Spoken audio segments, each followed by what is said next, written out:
100 곱하기 10을 해가지고 주변에 있는 사람들을 알았다면은 어떤 걸 바꿀 수 있었다고 구체적으로 생각을 하세요? 최순실의 씨가 존재를 나올 알 수 수 있다고 있었겠죠. 생각을 하세요? 네.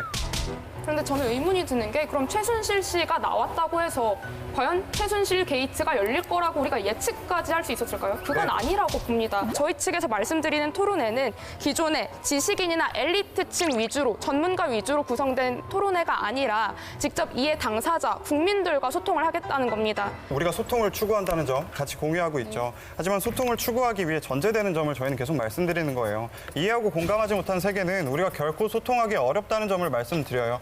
한번 예를 들어보죠. 우연히 그 사람을 검토해봤더니 주변에 90%가 강남 지역에만 삽니다. 그럼 그가 살아온 삶의 흔적, 그리고 그가 살아가는 주변 인물들, 이를 통해서 그 사람의 위치성을 알 수 있고 그것은 국민의 삶을 대변할 수 있는지 없는지에 대한 하나의 척도가 된다는 점을 말씀드리는데요. 저희는 이런 그 한 사람의 국민의 삶을 대변할 수 있는지에 대한 검증이 먼저 이루어져야 된다는 점에서 100 곱하기 10 프로젝트를 말씀드린 것입니다. 원래 그 정치에서 유사라는 개념이 있어요. 이렇게 본인이 어느 집단에 속해 있으면 그 집단을 더 잘 반영할 수 있다는 얘기입니다. 뭐 그런 취지에서 주변에 어떤 사람이 있느냐, 그걸 가지고 이제 그 사람이 어떤 정책들을 할 수 있느냐, 어떤 생각을 가질 수 있느냐 이런 것들을 판단하겠다는 발상인데 뭐 주변 사람을 알면 그 사람을 잘 알게 된다라는 그런 어떤 추상적인 논리는 성립할 수 있습니다만은 제 주변에 성소수자 없거든요. 근데 저는 성소수자들이 권리를 보호받아야 된다고 생각을 하고요. 뭐 주변에 기독교인이 저는 많거든요. 교회를 다니는 집안이라서.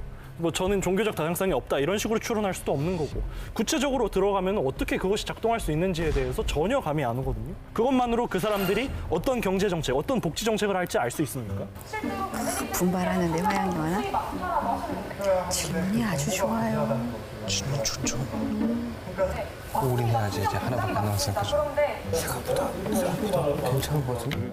저희는 통계, 나이별 통계, 그리고 성별 통계나 아니면은 재산이나 그러니까 이 사람이 과연 친한 사람이 어떤 표준 모델을 갖고 있는가를 일단 캐치해낼 수 있다고 봅니다. 그래서 이 사람이 정말 누구를 대변할 수 있는가, 그리고 대변하는 그 모델의 삶의 양식을 통해서 어떤 정책을 할 수 있는가까지도 유추를 할 수 있다고 생각하고. 즐거움의 시작 TVN